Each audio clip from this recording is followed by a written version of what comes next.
الحمد لله رب العالمين الرحمن الرحيم مالك يوم الدين إياك نعبد وإياك نستعين اهدنا الصراط المستقيم صراط الذين أنعمت عليهم غير المغضوب عليهم صل على محمد وعلى أعوذ بالله من الشيطان الرجيم بسم الله الرحمن الرحيم الحمد لله الذي لا يبلغ مدحته القائلون ولا يحصي نعماءه العادون ولا يعدي حقه المجتهدون الذي ليس لصفته حد محدود ولا نعت موجود ولا وقت معدود ولا أجل ممدود فترى الخلائق بقدرته ونشر الرياح برحمته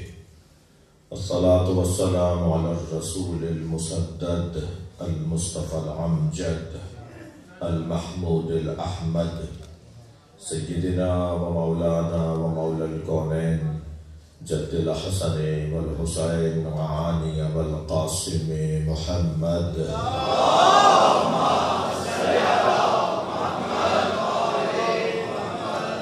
وآله الطيبين الطاهرين المعصومين الذين قال الله إنما يريد الله ليذهب عنكم الرجس أهل البيت ويطهركم تطهيرا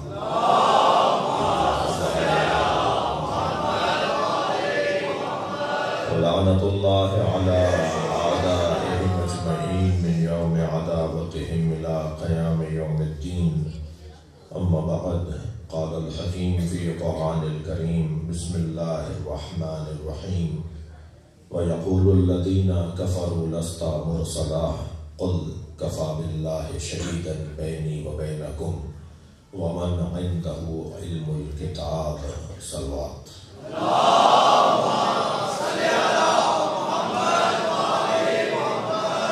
حاضرین مجلس، ذاکرین مجلس، ناظرین مجلس، بانیان مجلس، خاص طور پر خانوادہ بٹ فیملی کے تمام مرحومین کے درجات کی بلندی کے لیے بلندتر صلوات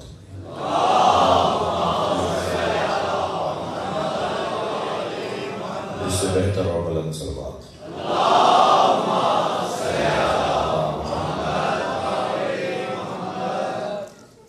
ایک اور صلوات نبی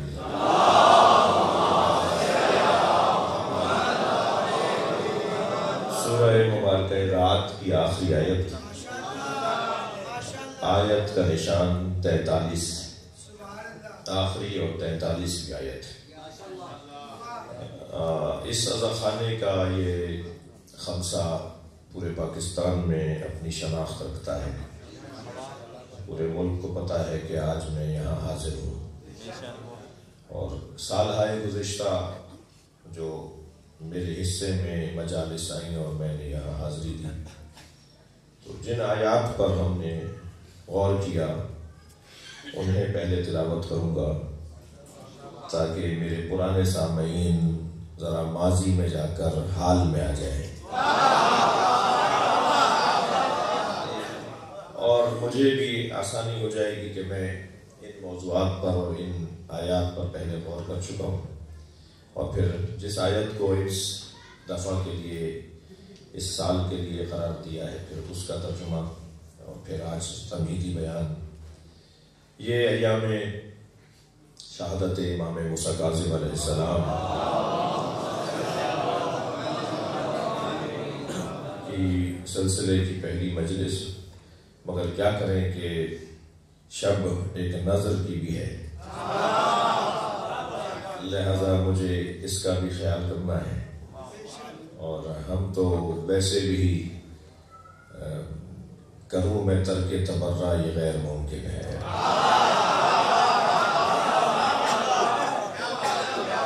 کروں میں ترک تبرہ یہ غیر ممکن ہے مگر غلط ہے کہ اس کا نصاب کوئی نہیں.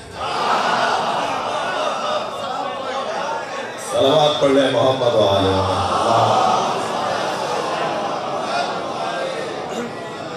ایک کلام کہا تھا بخاری صاحب کہ سجاد صاحب کے غدیر خم کے سفر میں سراب کوئی نہیں. غدیر خم کے سفر میں علی کے رستے میں دھوکہ نہیں ہے.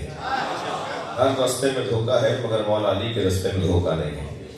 غدیر خم کے سفر میں سراب کوئی نہیں، خدا نبی کا علی کا جواب کوئی نہیں.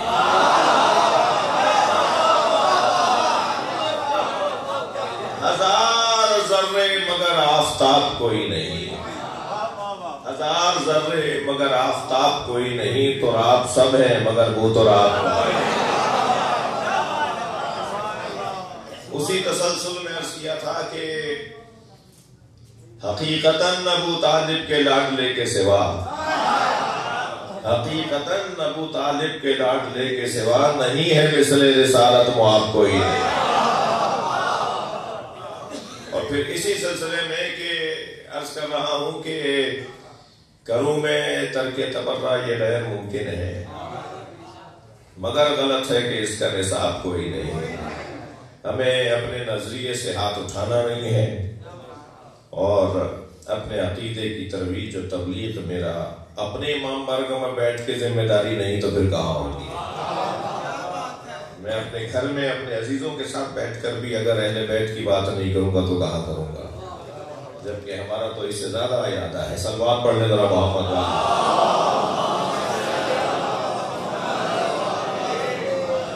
اسی طرح بہت روشن بات ہے، بہت واضح پیغام ہے کہ اس دروازے سے جڑنا قسمت والوں کی بات ہے.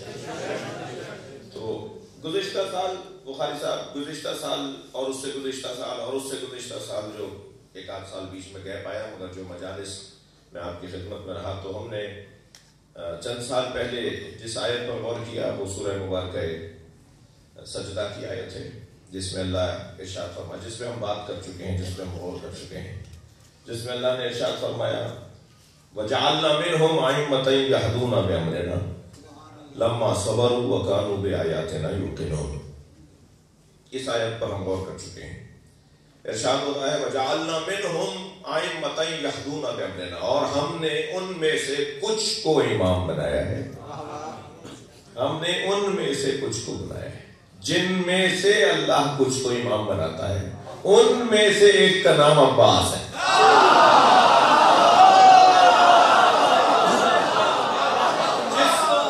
جس معیار کے لوگوں میں سے اللہ امام بناتا ہے ان میں سے ایک کا نام حضرت عباس. وَجَعَلْنَا مِنْهُمْ أَئِمَّةً يَهْدُونَ بِأَمْرِنَا، اور ہم نے ان میں سے کچھ کو امام بنایا ہے. کیوں امام بنایا ہے؟ مقصد کیا ہے امام بنانے کا؟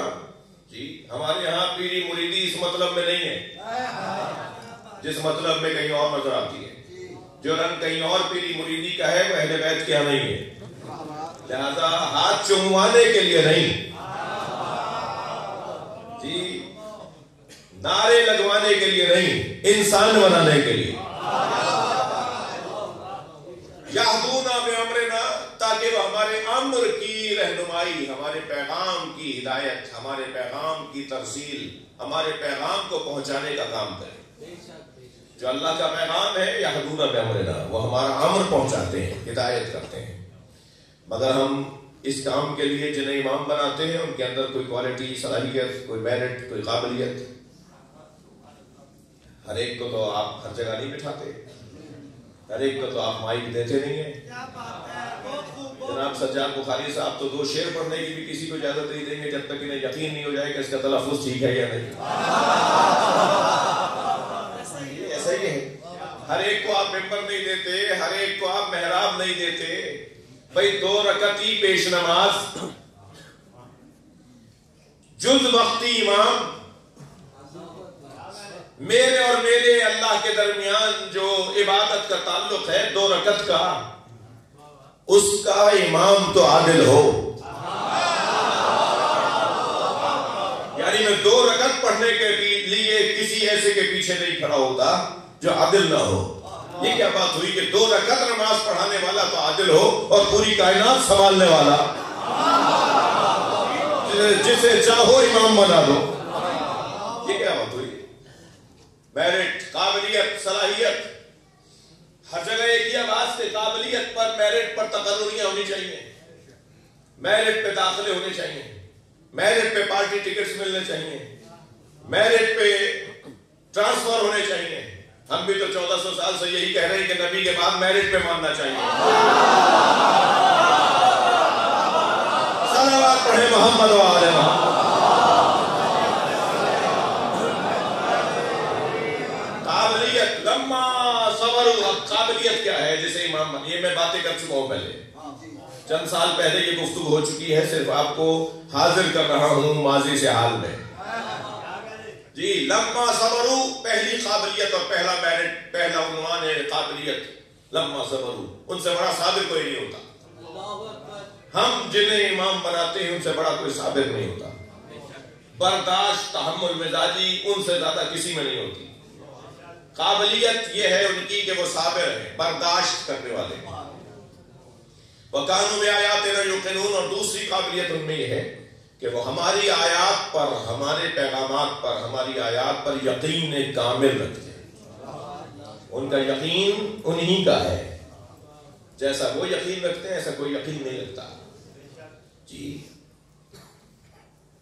جی گلی میں کون کون مومنین کھڑے ہوئے ہیں مجھے اس دیوار کی وجہ سے نظر نہیں آ رہا۔ مثلا اگر یہ دیوار نہ ہوتی تو مجھے وہ نظر آ رہے ہوتے، اور پھر ممکن ہے کسی کو میں پہچان کر میرا انداز، میرا پیغام، میرا جملے میں وہ ممکن ہے تبدیل ہو جاتے۔ جی تو میں تو جنہیں دیکھ رہا ہوں ان کے مطابق بات کر رہا ہوں، جو مجھے نظر آ رہا ہے اس کے مطابق بات کر رہا ہوں۔ لیکن عزیزان گرامی ہم تو دیوار کے اس پار نہیں دیکھ پاتے، وہ دیوار ہٹے گی تو ہمیں کچھ اور نظر آئے گا۔ مولا علی فرما رہے لو کشف الغطا لمزدت تو یقینا، اگر میری آنکھوں کے سامنے سے حجاب ہٹا دیا جائے تو یقین میں اضافہ نہیں ہوگا۔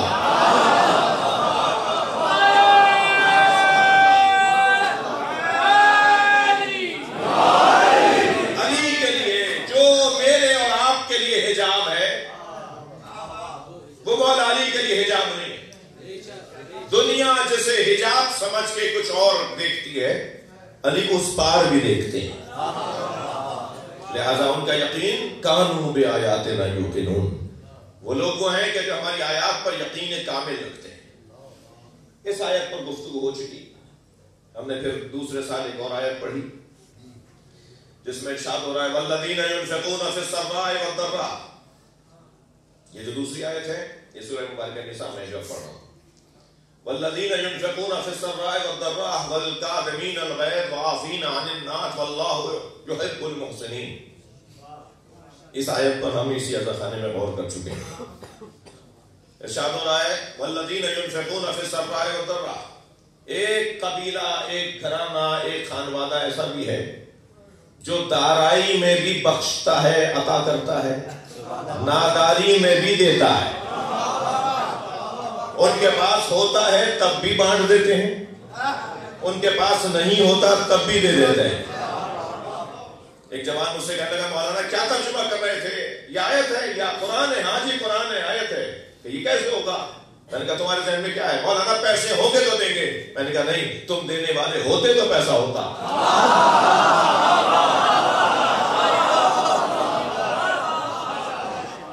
پیسے سے سخاوت کا کوئی تعلق نہیں، سخاوت کا تعلق دل سے ہے، ایک امر قلبی سے ہے۔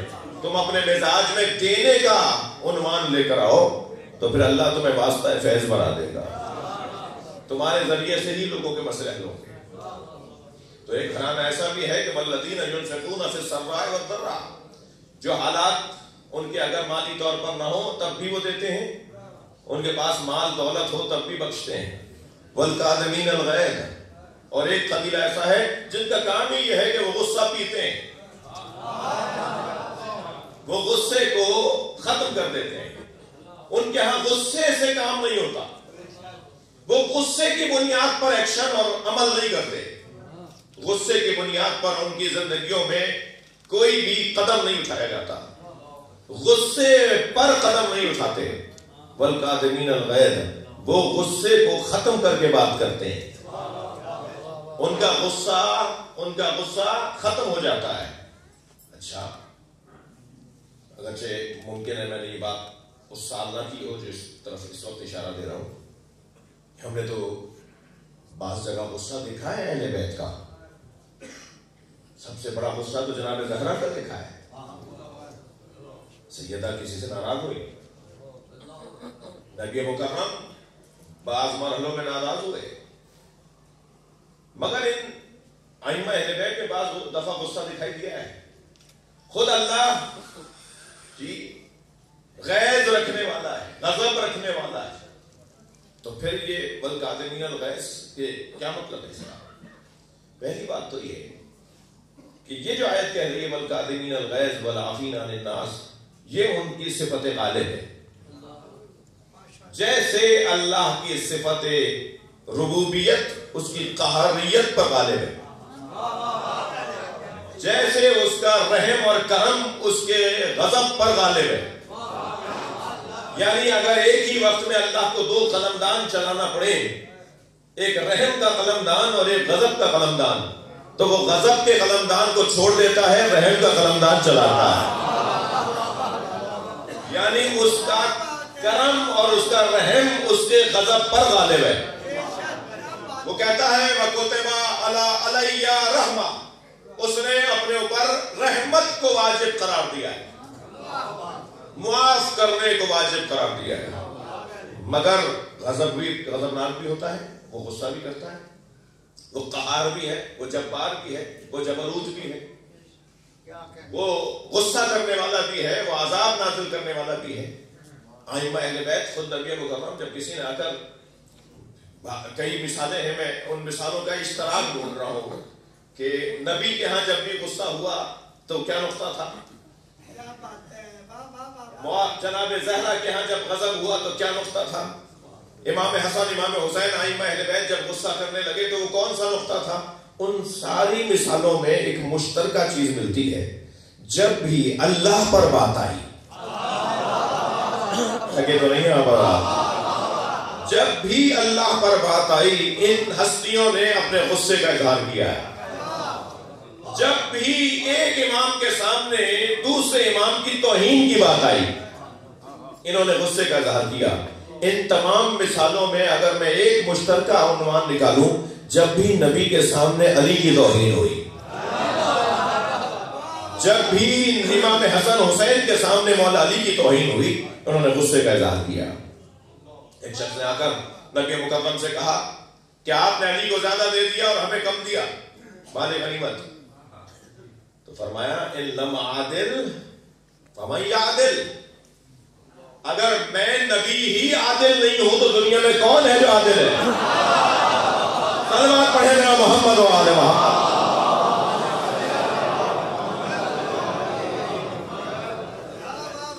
جب کسی نے مولا علی کے بارے میں آ کر کوئی بات کی تو نبی غصہ خطرناک ہوئے. تو ان کا غصہ مغلوب رہتا ہے مگر غصہ کرتے ہیں. سرکار نے فرمایا اکتب ما اقول, لکھو جو میں بولتا ہوں. اپنے ایک صحابی سے, صحابہ کرام تشریف فرمائے, فرمایا لکھو جو میں بولتا ہوں. تو ایک شخص نے کہا کہ اکتب فی الغضب والرحم, آپ جب رحم کی کیفیت میں ہو جو وہ بھی لکھیں, اور جب غصے کی عالم میں وہ بھی لکھیں. تو نبی کو اس پر غصہ آیا کہ تم نے اپنے غصے کو میرے غصے سے ملایا. فرمایا ما اقول الا الحق, میں غصے میں بولتا ہوں تو حق بولتا ہوں. صلوات پڑھے میرا محمد و آل محمد. اب آپ سے گزارش کروں گا تھوڑا سا آپ کو تکلیف نہ ہو, ایک صلوات پڑھتے ہوئے کچھ اس طرف آ جائیے. آپ آگے والے اٹھ کے اگر یہاں جائیں گے تو دوستوں کو جگہ مل جائے گی. ایک صلوات پڑھتے ہوئے کچھ آگے آگے آ جائیے. یہ اس طرف جگہ ہے, آگے کی طرف احباب آگے آ جائیے. ایک اور بہتر صلوات.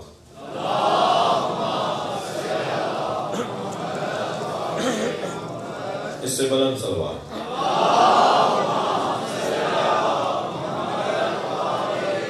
آپ اور بھی بلند صلوات پڑھ سکتے ہیں.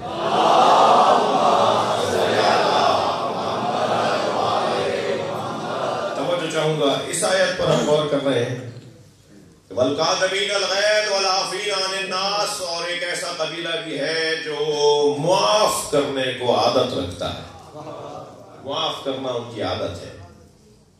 سجیتکم الکرم، معاف کرنا تمہارا لباس ہے، تمہارا حلیہ ہے. اے اہل بیت، آپ کا حلیہ معافی ہے. آپ پہچانے جاتے ہیں معافی میں. معاف کرنا آپ کی شناخت ہے. پتہ ہے سب کو کہ یہ بدلہ نہیں لیں گے، یہ معاف کر دیں گے. لہذا والعافین عن الناس واللہ یحب المحسنین، اور اللہ احسان کرنے والوں کو، کرم کرنے والوں کو، معاف کرنے والوں کو دوست رکھتا ہے. اس آیت پر ہم نے غور کیا. اس کے علاوہ ایک اور آیت پر ہم نے غور کیا جس میں ارشاد ہوا وجعلنا منہم ائمۃ یہدون بامرنا، اور ہم نے ان میں سے کچھ کو امام بنایا ہے جو ہمارے امر کی ہدایت کرتے ہیں. پہلی والی آیت دوسری ہے، یہ سورہ انبیاء کی آیت ہے، وہ سورہ سجدہ کی آیت تھی. وجعلنا منہم ائمۃ یہدون بامرنا، اور ہم ان میں سے کچھ کو امام بناتے ہیں جو ہمارے امر کی ہدایت کرتے ہیں. وَأَوْحَيْنَا إِلَيْهِمْ فِعْلَ الْخَيْرَاتِ، اور ہم ان پر نیکیوں کی وحی کرتے ہیں. یعنی وہ جو اعمال انجام دیتے ہیں وہ بھی ہم بتاتے ہیں کہ تمہیں کیا کرنا ہے. ان کے اعمال کی انجام دہی پر وحی ہماری ہوتی ہے. ہم کہتے ہیں کہ ایسا کرو. جی ایک صاحب مجھ سے کہنے لگے کہ آپ نبی کے بعد وحی کے قائل ہیں. میں نے کہا ہم نبی کے بعد قرآن کے نزول کے قائل نہیں ہیں مگر وحی کے قائل ہیں. قرآن کا نزول سرکار پر بند ہو گیا. نبی کے بعد وحی قرآنی نہیں آئی لیکن وحی آئی. ہر امام معصوم پر وحی آتی ہے. ہر فرد اہل بیت پر وحی نازل ہوتی ہے. یہ امت کو کیا ہو گیا ہے کہ وحی مانے تو شہد کی مکھی پہ مان لیتے ہیں، علی پہ نہیں مانتے. بھائی صلوات پڑھنے محمد و آل محمد پر.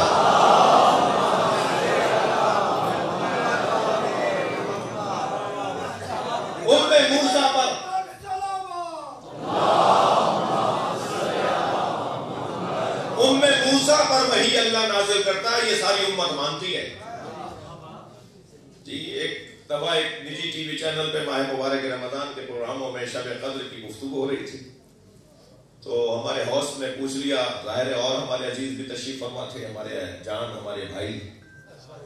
تو پوچھا اس نے کہ یہ شب قدر میں جو فرشتے نازل ہوتے ہیں کس پہ نازل ہوتے ہیں؟ تو نمبر میرا تھا، گفتگو کا مرحلہ میرا تھا. میں نے کہا پہلے میرے بھائیوں سے پوچھ لیجیے، بعد میں بات کروں گا. تو انہوں نے کہا جی آپ بتا دیجئے. ان دوستوں سے پوچھا کہ جی شب قدر میں فرشتے کس پہ نازل ہوتے ہیں؟ تو کہنے لگے پوری امت پہ.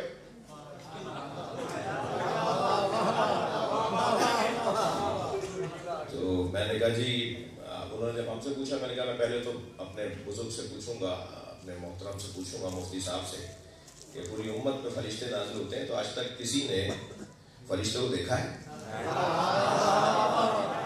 وہ تو کہہ رہا ہے، قرآن کہہ رہا ہے کہ یہ حتی مطلع الفجر، یہ امر لے کر آتے ہیں جی اول شب سے، غروب سے لے کر اور فجر تک، 1-2 گھنٹے کے بعد بھی نہیں ہے. تقریباً 12 گھنٹے تک فرشتے اترتے رہتے ہیں. تو اتنی بڑی امت ہے، کوئی آج تک ملا جس نے کہا میں نے فرشتے کو دیکھا ہے؟ اور جس نے فرشتے کو دیکھا ہوتا ہے نا، وہ بچتا ہی نہیں ہے بتانے کو کہ کیسا.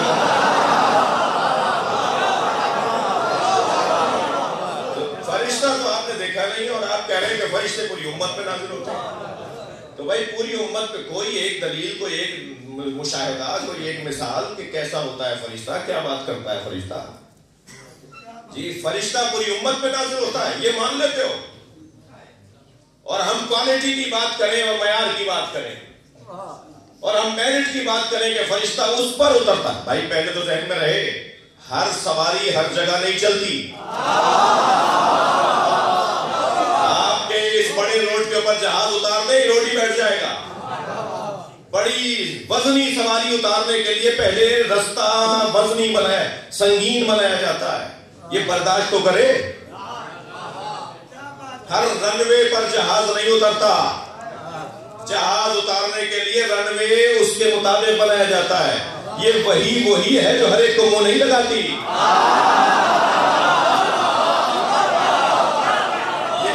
یہ فرشتہ ہر جگہ نہیں اترتا. فرشتوں کے اترنے کی جگہ کو اہل بیت کا گھر کہا جاتا ہے.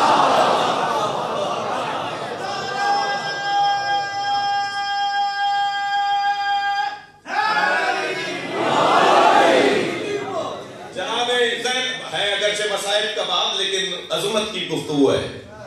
جناب زینب نے دربار شام میں جو یزید کے سامنے خطبہ دیا ہے اس میں ایک جملہ بی بی نے جو اہل بیت کی عظمت کا بیان کیا ہے. بی بی فرماتی ہے قیدت وجہت جہدت، اے یزید جتنی چالیں تو چل سکتا ہے چل، جتنے ہیلے بہانے ڈھونگ رچا سکتا ہے تو کر، جتنی چالیں چل سکتا ہے چل، لیکن سن شرفنا بالوحی والکتاب، جان لے اللہ نے ہمیں وحی اور قرآن کے ذریعے سے شرف عطا کیا. ہمارے گھر پر فرشتہ اترتا ہے، اس شرف کو تو ہم سے نہیں چھین سکتا. تو ظلم و زیادتیاں کر سکتا ہے مگر فرشتے ہمارے گھر اترتے ہیں، وحی ہمارے گھر اترتی ہے، اس شرف کو تو ہم سے نہیں چھین سکتا. تو اہل بیت کی عظمتوں کا ایک عنوان یہ ہے کہ یہاں فرشتے اترتے ہیں. تو فرشتے کہاں اترتے ہیں؟ وہاں جہاں ان کو اترنے کا ان کے مطابق ہے جگہ. تو ان کے مطابق جو جگہ ہے وہ یہ گھرانا ہے. قرآن کہتا ہے وَأَوْحَيْنَا إِلَيْهِمْ فِعْلَ الْخَيْرَاتِ، اور ہم نیکیوں امور اعمال کے لیے بھی وحی نازل کرتے ہیں. یعنی جتنے بھی ائمہ کے اعمال اقدامات ہیں، فیصلے ہیں، جو ان کے زندگی کے عنوانات ہیں کہ وہاں آپ نے ولی عہدی قبول کی تو وہاں انکار کر دیا، وہاں یہ رہنمائی کی تو وہاں یہ رہنمائی فرمائی، یہ سب کے سب وحی کے مطابق. بہت سے لوگوں کو اب الحمدللہ سوشل میڈیا نے کچھ آسانی کر دی ہے کہ ہماری یہ باتیں وہاں بھی جا رہی ہیں جہاں ہم نہیں جا سکتے تھے. اب تو وہ صاحب مجلس سننے سے نکاح باطل ہو جائے گا، اب انہیں نکاح پکے کرنے پڑیں گے، کیونکہ اب تو مجلس سننے کے لیے امام بارگاہ میں آنے کی ضرورت نہیں ہے، مجلس خود تمہارے گھر پہنچ رہی ہے. تو الحمدللہ ہمارا موقف آگے جا رہا ہے. تو ایک اعتراض ہمارے اوپر یہ ہے کہ یہ اپنے ائمہ اہل بیت کو معصوم مانتے ہیں. یہ کہتے ہیں کہ ان پر وحی نازل ہوتی، تو وحی قرآنی نازل ہونے کے ہم قائل نہیں ہیں. ہماری بات کو نہیں سنو. میں اس ٹائپ کی جب گفتگو کرتا ہوں جلدی سے جملہ بولتا ہوں کہ کہیں یہاں کٹنگ نہ ہو جائے. یہ کلپ کاٹنے والے جو ماہرین بیٹھے ہوئے ہیں نا، یہ تڑکا لگا کے جو اپنا سوشل میڈیا کا اور یوٹیوب چینل کو کما رہے ہیں نا، وہ ان کی کمائی تو ہوتی ہے مگر ہمارا امتحان ہو جاتا ہے. پھر بعد میں جواب دیتے پھریں کہ آپ نے یہ کیوں کر دیا. بھائی بات تو پوری سنتے، پوری تقریر ڈھونڈ لو. باب المراد میں کیا پڑھ کر آئے ہو؟ توجہ. وَأَوْحَيْنَا إِلَيْهِمْ فِعْلَ الْخَيْرَاتِ وَإِقَامَ الصَّلَاةِ وَإِيتَاءَ الزَّكَاةِ وَكَانُوا لَنَا عَابِدِينَ. اس آیت پر ہم غور کر چکے ہیں. ارشاد ہو رہا ہے ہم نے ان میں سے کچھ کو امام بنایا اور ان پر ہم اعمال کی وحی کرتے ہیں اور انہیں نماز کے قیام اور زکوٰۃ کی ادائیگی ان کا کام ہے. اور وَكَانُوا لَنَا عَابِدِينَ، اور وہ سب کے سب ائمہ اہل بیت کی بات ہو رہی ہے، وہ سب کے سب ہمارے لنا، صرف ہمارے، اللہ کہہ رہا ہے صرف ہمارے بندے ہیں. وَكَانُوا لَنَا عَابِدِينَ، وہ صرف اور صرف ہمارے بندے ہیں، ہماری عبادت کرنے والے ہیں. ہم اس آیت پر غور کر چکے ہیں. اس سال جس آیت کے اوپر، جس آیت کو زیارت کرتے ہوئے اس آیت کی خدمت میں رہنا چاہتا ہوں اور اپنا محترم مجمع اپنے ساتھ رکھنا چاہتا ہوں، وہ آیت ہے سورہ مبارکہ رات کی 43ویں اور آخری آیت.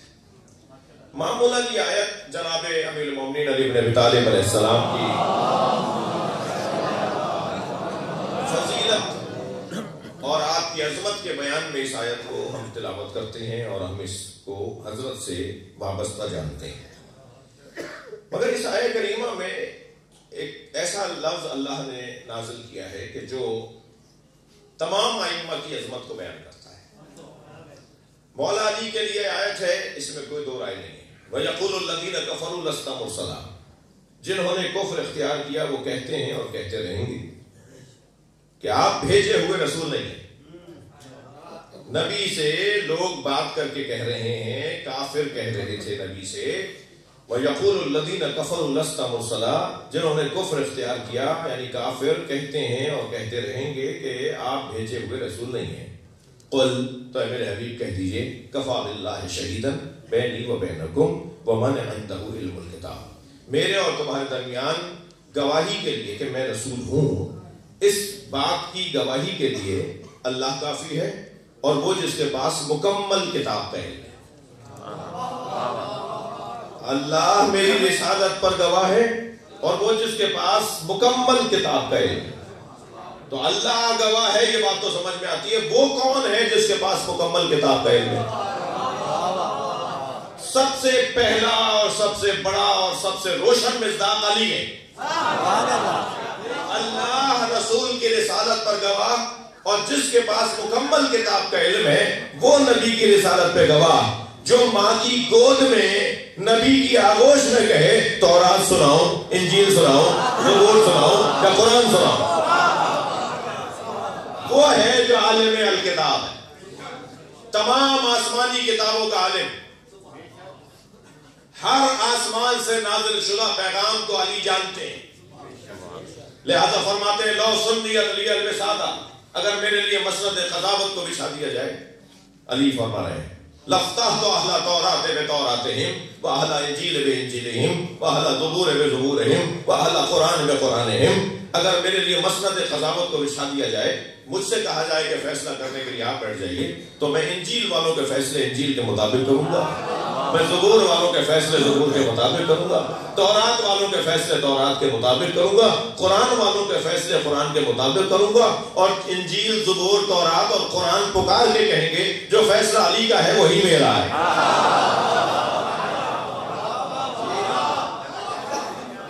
تمام آسمانی کتابوں کا عالم مولا علی کی ذات، لہذا یہ آیت مولا علی کی شان میں ہے، اور مولا نے بھی اپنے سینے پہ ہاتھ رکھ کے جب کسی نے پوچھا کہ یا علی بتائیے سب سے بڑی فضیلت آپ کی کیا ہے، تو علی نے یہ نہیں فرمایا کہ میں نے مرحب کو پچھاڑا، میں نے اندر کو پچھاڑا، میں نے عمرو بن عبدود کو پچھاڑا، میں نے بڑے بڑے سردار مارے، یہ نہیں کہا، فرمایا میری سب سے بڑی فضیلت یہ ہے کہ اللہ نے مجھے اپنے ساتھ گواہ رسول بنایا۔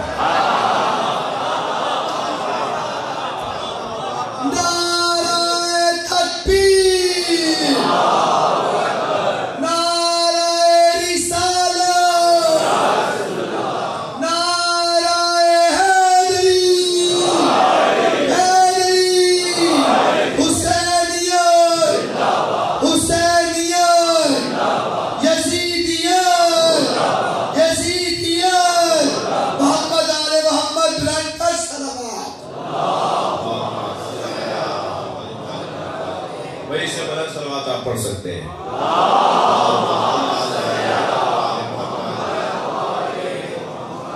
توجہ ہے؟ تو وہ یہ آیت بہت روشن ہے کہ مولا کی شان میں، اس آیت کا واضح اور روشن مصداق مولا علی، مگر اس آیت کریمہ میں اللہ نے ارشاد فرمایا وَيَقُولُ الَّذِينَ كَفَرُوا، جنہوں نے کفر اختیار کیا وہ کہتے ہیں اور کہتے رہیں گے،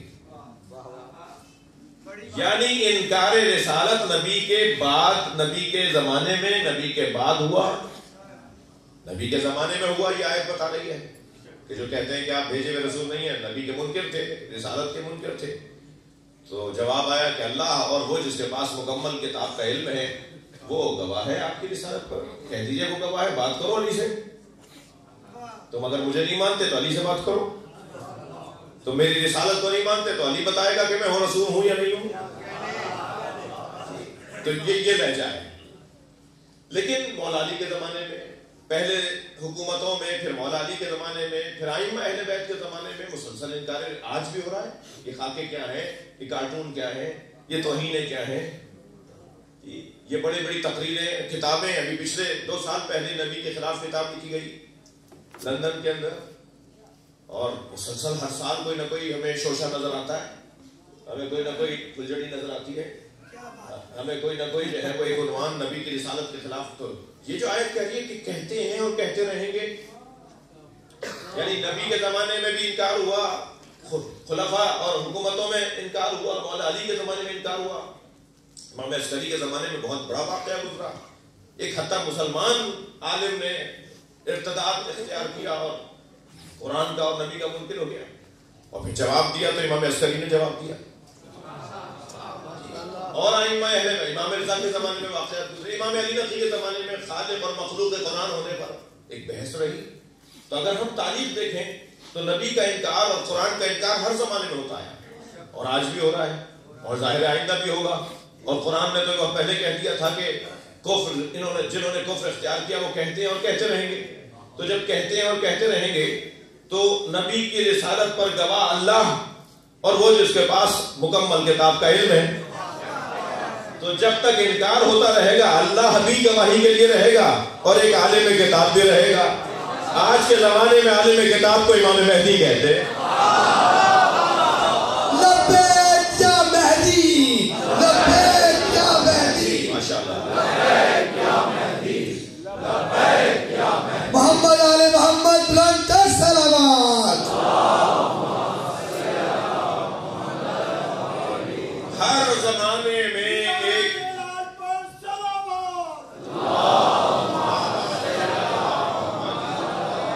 ہر زمانے میں ایک عالم الکتاب کا ہونا ضروری ہے.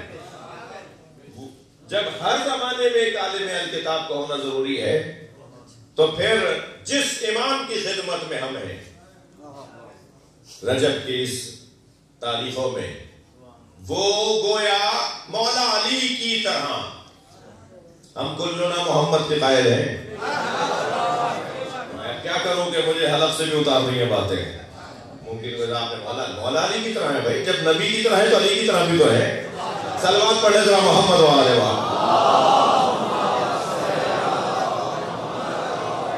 مولا الکتاب امام موسیٰ کاظم علیہ السلام. ایک ہر زمانے میں ایک امام کی ضرورت ہے. ہر دور میں نبی کی رسالت پر گواہ کی ضرورت ہے. ہر دور میں منکرین رسالت کو جواب دینے کے لیے کوئی وارث نبی کی ہونا ضروری ہے. وارث نبی کا ہونا ضروری ہے.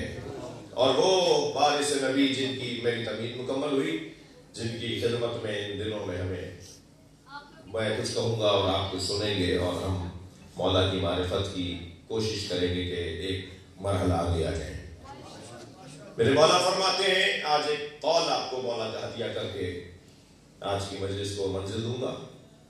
میرے مولا فرماتے ہیں لا تجلس بالاربعہ. مولا کاظم فرما رہے ہیں 4 طرح کے لوگوں کے ساتھ مت بیٹھا کرو. تھک رہے ہیں آپ کی بات. وَأَوْحَيْنَا إِلَيْهِمْ فِعْلَ الْخَيْرَاتِ جی لما یہدون بِأَمْرِنَا، یہ اللہ سے حکم لیتے ہیں اور ہمیں بتاتے ہیں. اللہ ان سے کہتا ہے ہمارے چاہنے والوں کو، اپنے کلمہ پڑھنے والوں کو، میرے موحدوں کو، اپنے مولائیوں کو یہ بتا دو. لہذا جو امام کاظم کا ایک قول آپ کو ہدیہ کر رہا ہوں، فرماتے ہیں لا تجلس بالاربعہ، 4 لوگوں کے ساتھ مت بیٹھا کرو. اچھا ہر ایک کے ساتھ نہیں بیٹھ سکتے؟ نہیں، ہر ایک کے ساتھ نہیں بیٹھ سکتے. ہر ایک سے دوستی نہیں کرنی. ہر ایک سے دوستی نہیں کرنی. ہر ہاتھ ملانے والا دوست نہیں ہوتا.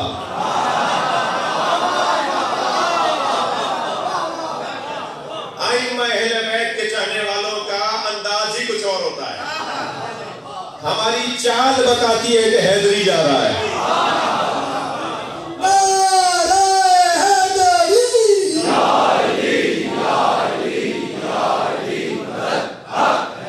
ہمارا انداز بتائے گا کہ ہم کون ہیں. دیکھیے ایک لفظ ہے جلسہ اور ایک لفظ ہے جلسہ. جیم پر زبر لگائیں گے تو وہ جلسہ کہلائے گا، اور جیم کو زیر لگائیں گے تو وہ جلسہ. جلسہ کا مطلب ہے مطلقاً بیٹھنا. ہر بیٹھنے والے کو کہتے ہیں یہ جلوس کی کیفیت میں ہے. جلوس ہمارے ہاں تو جلوس اردو میں پیدل چلنے کو کہتے ہیں نا، عربی میں بیٹھنے کو کہتے ہیں. تو جلسہ یعنی جہاں جلسہ ہو رہا ہو، جہاں لوگ بہت سارے بیٹھے ہو. لیکن جلسہ ہر بیٹھنے والے کو ہر بیٹھک کو نہیں کہتے، جلسہ ہر جلسے کو نہیں کہتے، جلسہ ایک خاص نوعیت، ایک خاص کیفیت، ایک خاص روش کے ساتھ بیٹھنے والے کو کہتے ہیں۔ سیرہ اور سیرہ، ہم دیکھیں سیرت نبی، سیرت ائمہ، یہ سیرت ائمہ کیوں نہیں کہتے ہیں؟ لفظ و سیرت بھی ٹھیک ہے، لفظ سیرت بھی ٹھیک ہے، مگر ہم کہتے ہیں سیرت نہیں، سیرت۔ سیرت ہر زندگی کو کہتے ہیں، ہر شخص کی زندگی ایک سیرت رکھتی ہے، سیر رکھتی ہے، ایک روانی رکھتی ہے، ایک دورانیہ رکھتی ہے، لیکن سیرت ایک خاص انداز کی زندگی، رہنما زندگی، پیشوا زندگی۔ توجہ، ہر ایک کے ساتھ بیٹھنے سے یہ ضروری نہیں کہ وہ دوست ہمارا، بارہا ہوتا ہے، ہم تو مجلسوں کے اندر یہ طے ہے کہ سب جو مجلس میں آ گئے، حتیٰ اگر کوئی غیر شیعہ بھی ہے تو وہ مجلس میں امام بارگاہ میں اگر آ گیا ہے تو وہ ہمارا ہے، اس لیے کہ کم سے کم اس پر تو اتفاق رکھتا ہے نا کہ علی کو سننا چاہتا ہے، اہل بیت کے بارے میں سوچنا چاہتا ہے، تو اتنا تو اس کا اتفاق ہے نا ہمارے ساتھ، تو اس بنیاد پر ہی صحیح وہ ہمارا ہے۔ اسی لیے ہم مسجدوں میں مجلسیں نہیں کرتے، ہم مسجدوں میں مجلسیں نہیں کرتے، امام بارگاہ علیحدہ مناتے ہیں، برابر میں مسجد ہے، برابر میں بل پیسے زیادہ پیسے خرچ کرتی ہے، زیادہ پیسے تھے کہ آپ کے پاس ڈبل ہال بنا دیے۔ ہم مسجدوں میں مجلس اس لیے نہیں کرتے کہ مسجد میں ہندو نہیں آ سکتا، یہودی نہیں آ سکتا، قانون ہے، ایک شریعت کا مسئلہ ہے۔ اب یہ کیوں کیسے تو مرنے کے بعد امام سے پوچھیں گے، ابھی تو یہی ماننا ہے کہ یہ مسجد میں یہودی نہیں آ سکتا، عیسائی نہیں آ سکتا، ہندو نہیں آ سکتا، مگر امام بارگاہ میں سب آ سکتے۔ کل اگر ہندوؤں نے شکایت کر دی، یہودیوں نے اللہ سے شکایت کر دی قیامت میں کہ ہم دین سمجھنے گئے تھے، مسلمان تو مسجد میں آنے نہیں دیتا تھا، سارے مسلمان خاموش ہو جائیں گے، مگر آپ جواب دیں گے یا اللہ ہم نے مسجد کے برابر میں امام بارگاہ بنایا ہے، اس لیے تھا یہ حسین کا خیمہ ہے، ہر آنے والے حر کے لیے کھلا ہوا ہے۔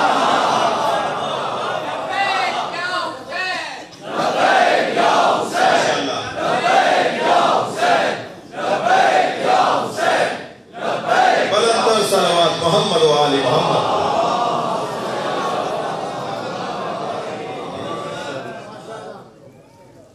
ہر ایک کے ساتھ نہیں بیٹھنا میرے بچوں، جوانوں، تعداد کم نہیں ہے، برابر کی جی، کم سن دوستوں اور میرے ہم سن ساتھیوں کی تعداد، میرے ہم سن تو بہرحال 40 سال سے اوپر کے ہو گئے، ان کو یہ سن لیں تو یہی غنیمت ہے، مگر اصل تو اثر جو کرے گا وہ کم سنوں پر کرے گا، بڑوں کی تو مہربانی ہے جو 40 سال سے اوپر کے ہیں، پکے ہو گئے نا،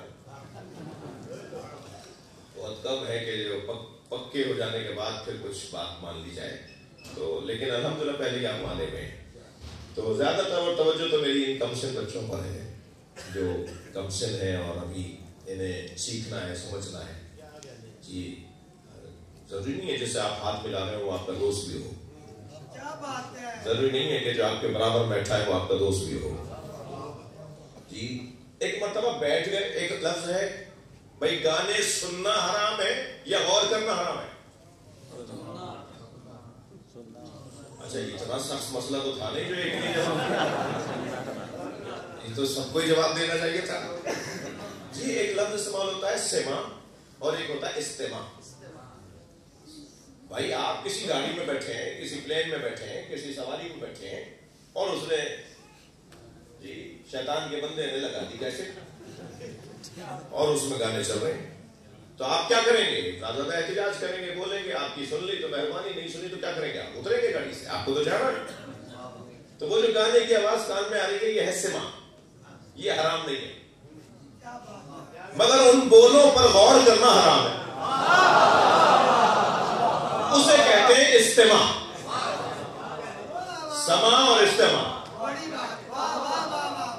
کان میں آ رہی ہے بھائی خوشبو ایک آ رہی ہے، بدبو ایک آ رہی ہے، کیا کریں؟ ناک توڑ لیں،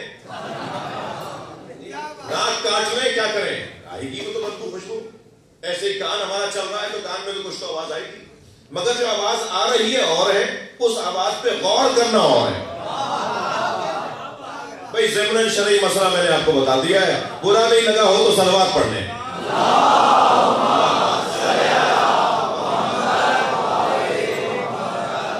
اس پہ غور کرنا، اس پہ توجہ کرنا، اور معلومات ساتھ ساتھ گنگنانا بھی شروع کرتے ہیں، اور برابر والے سے پوچھ رہے ہیں یہ کس نے لکھا ہے اور یہ کہاں پہلے پڑھا گایا گیا، اور معلوم ہو اس کا پورا شجرہ ہی کھول دیا.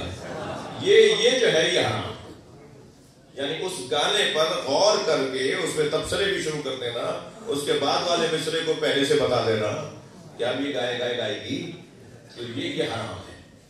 سما اور استماع برابر میں کوئی آ کے بیٹھ گیا تو بھائی آپ کیا کر لیں گے؟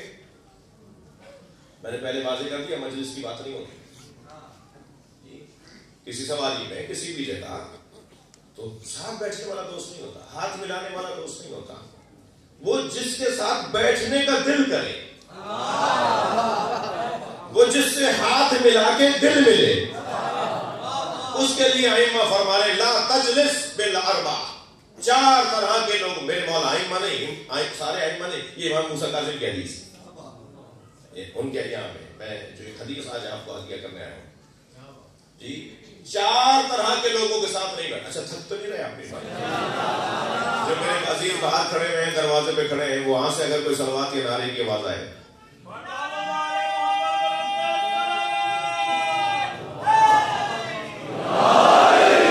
لا تجلس بالاربع، 4 لوگوں کے ساتھ نہیں بیٹھا کرو.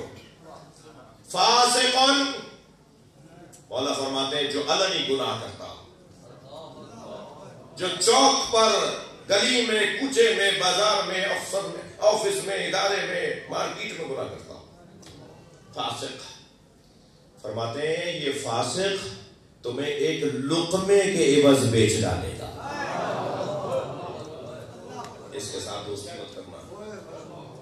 اس کو ایک لقمے کی آفر ہوگی نا کہیں سے، امام موسیٰ کاظم فرما رہے ہیں ایک لقمے کے عوض تمہیں بیچ ڈالے گا. خطرناک آدمی ہے جو اللہ سے ہی حیا نہ کرتا ہو،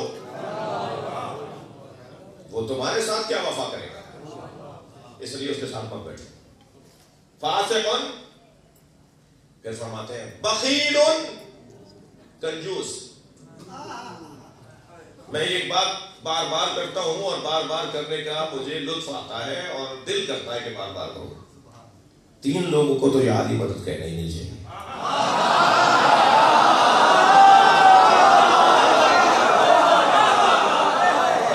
لاہور میں وہ بھی موچی دروازے ورزش ہو رہی ہے.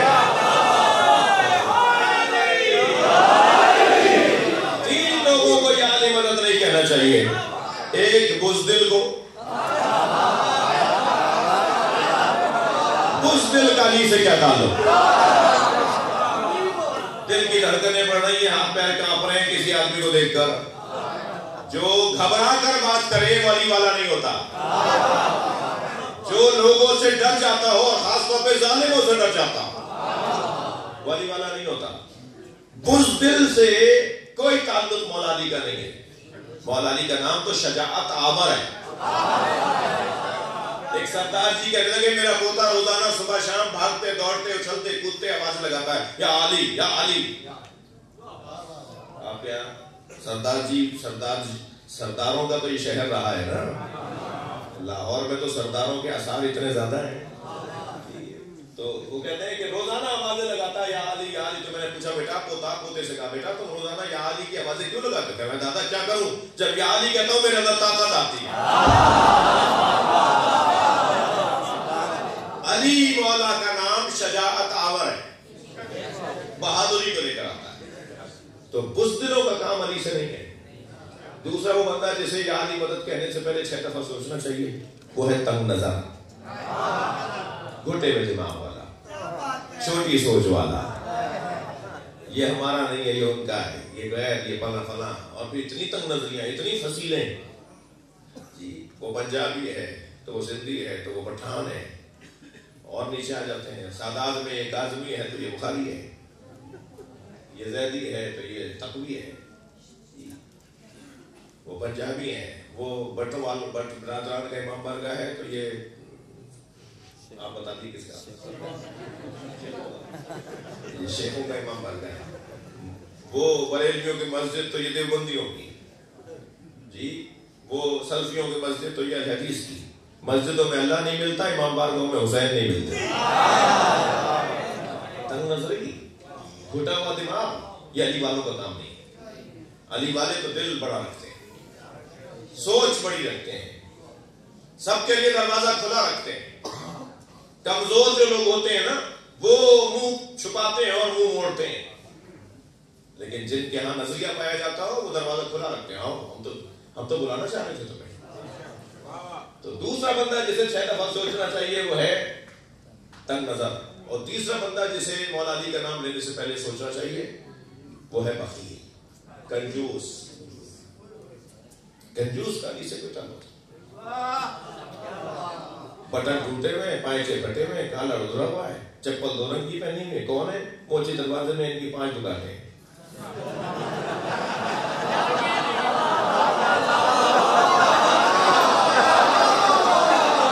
بھائی جو اپنے اوپر خرچ نہیں کرتا وہ امام بارگاہ میں کیا کرے گا؟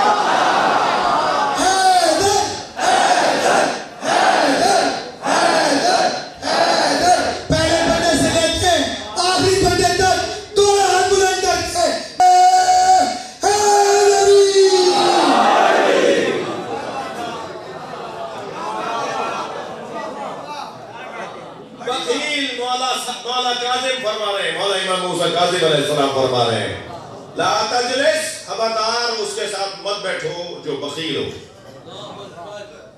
کیوں نہ بیٹھو؟ کس کے ساتھ؟ پہلا کون تھا؟ سبب بتائیے. فاسق، وہ ایک لقمے کے عوض تمہیں بیچ دے گا، وہ تمہارا سودا کر دے گا ایک لقمے کے عوض.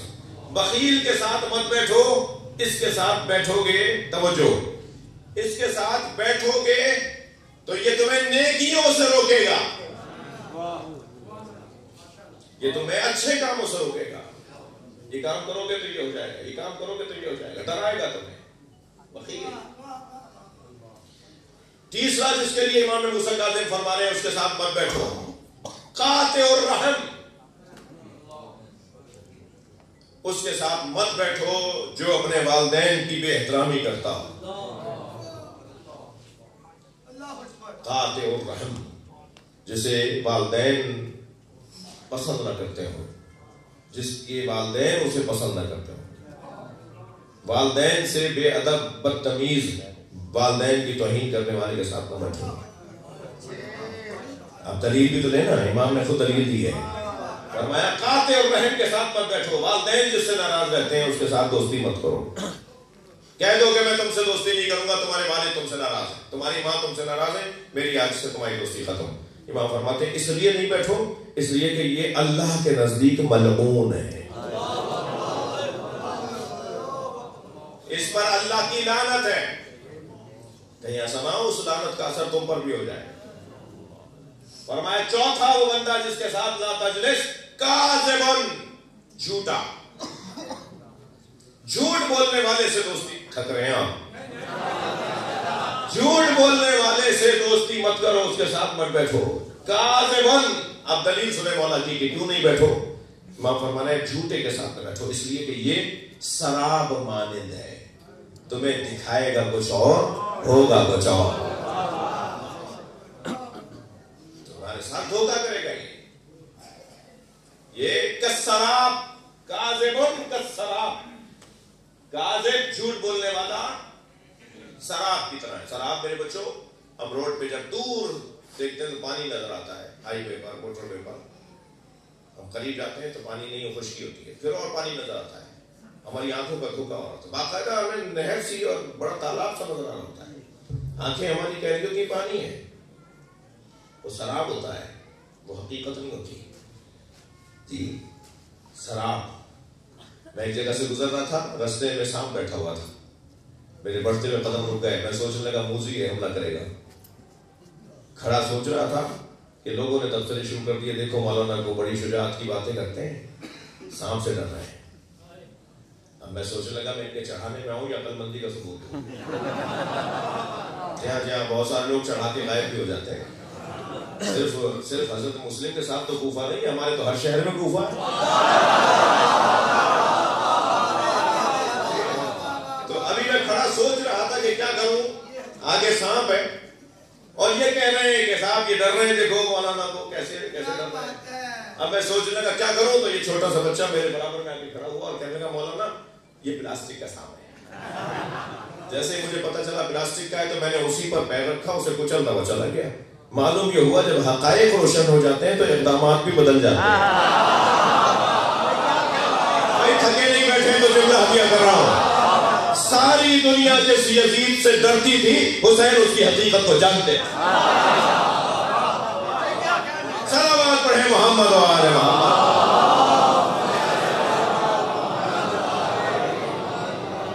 یہ کاذب جھوٹ بولنے والا دوست، جھوٹا دوست، یہ ہمیں دکھائے گا کچھ اور، ہوگا کچھ اور۔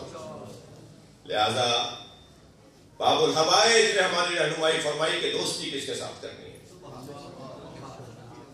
دوستی کرو تو ان چیزوں کا خیال رکھو، پھر تمہاری زندگی کا رنگ ہی کچھ اور ہوگا۔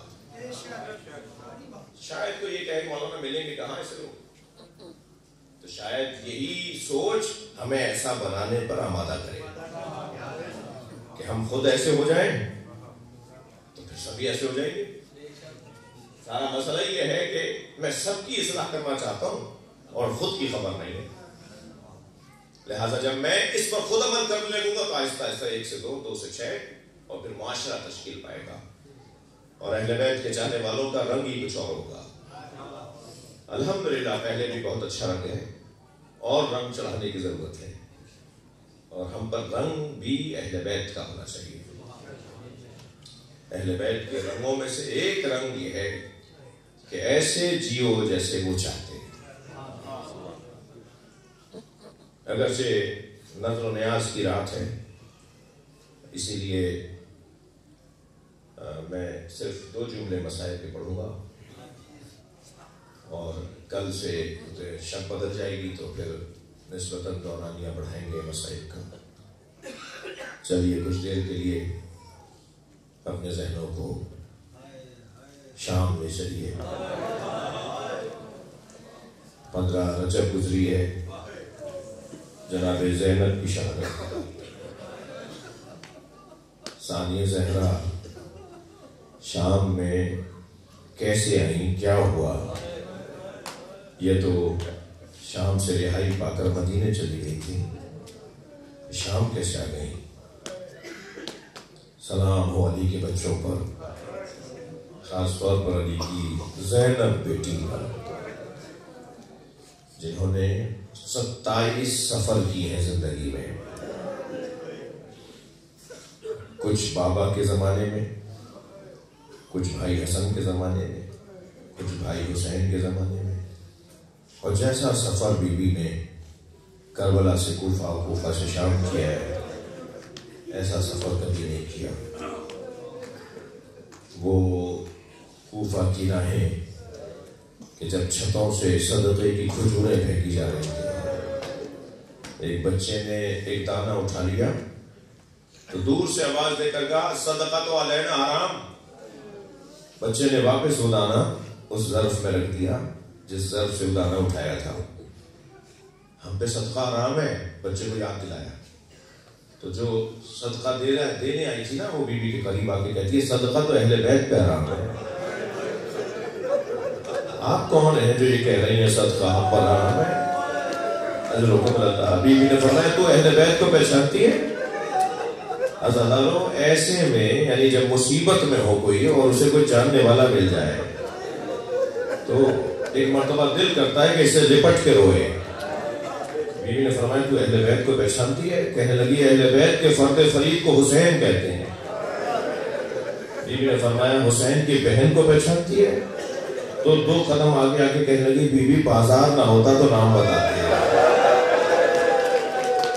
جناب زینب سے رہا نہیں گیا، آواز دی ام حبیبہ پہچانو کہ تمہارے سامنے زینب کھڑی ہے جس کے سر پہ چادر نہیں ہے، وہ نیزے کی انی پہ بھائی حسین کا سر، وہ نیزے کی انی پہ علی اکبر کا سر، اور وہ گھوڑے کی گردن میں عباس کا سر۔ میرے سارے بھائیوں کو بھتیجوں کو مار دیا گیا۔ یہ جب کوفہ پہنچی تو یہ کیفیت تھی، اور جب شام پہنچی نا تو کوفے میں تو صدقے کی کھجوریں پھینکی جا رہی تھی اور شام میں چھتوں سے پتھر اور انگارے پھینکے جا رہے تھے۔ عزادارو بس ایک جملہ اور سن لیجئے، مصائب کا بیان کل بہتر کروں گا۔ جب چھت سے انگارے پھینکے جا رہے تھے نا تو امام سجاد کے ہاتھ تو بندھے ہوئے تھے۔ ایک انگارہ امام سجاد کے سر پر آ کر گرا، امام پکارتے رہے میرا سر جل رہا ہے، مگر کسی نے امام سجاد کے سر سے انگارہ نہیں ہٹایا۔ جب مدینے گئے نا تو یہ بات دہرائی، میرے سر پر انگارہ گرا اور میں پکارتا رہا کوئی ہے جو مجھے بچائے، مگر نبی ذاتیوں کا کوئی حامی نہیں تھا، نبی ذاتوں کا کوئی حمایتی نہیں تھا۔ اللہ لعنت اللہ علی قوم الظالمین۔ یا اللہ ان آوازوں پہ رحمت نازل فرما، اس آبادی پر، حاضرین پر، مجمع پر اپنا رحم نازل فرما، ہم سب کی عاقبت بخیر فرما، امام زمانہ کے ظہور میں تعجیل فرما، مجلس کی قبولیت کے لیے، مرحومین کی مغفرت کے لیے بلند تر صلوات۔